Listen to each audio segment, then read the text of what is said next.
Hey everybody. Today I'm thinking about disappointment. This came up for me today because I was just listening to a podcast about the national parks, and I love the national parks. Spent a lot of time hiking there. But this podcast was about how we took most of the national parks created them by throwing Native Americans off that. And that was a real disappointment to me because there's a part of me that goes, oh, maybe I shouldn't love them or go there so much or whatever.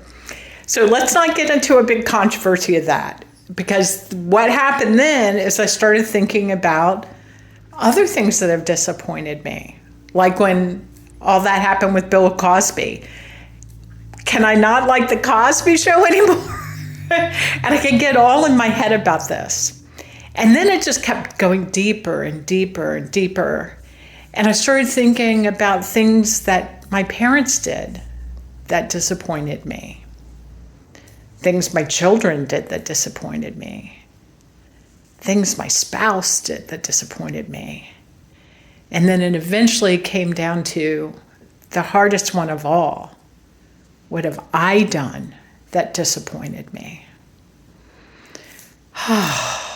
That is very deep inside of me. And how do I let that go?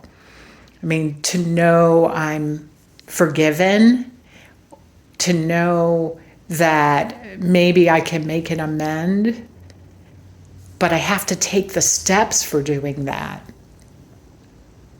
And then even if I've disappointed myself by hurting another person, I can make an amend to them.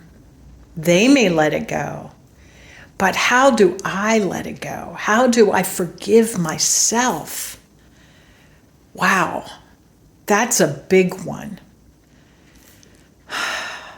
For me, I do that by one, remembering that I'm forgiven by Source and by God, and that I am just a person. I'm incarnated in this body, and I'm a spiritual being having a human experience, and I'm going to do things that aren't perfect. So I have to let go of that self-judgment. That's really challenging for me sometimes. So what has disappointed you? And how do you forgive yourself when you've disappointed yourself? Namaste.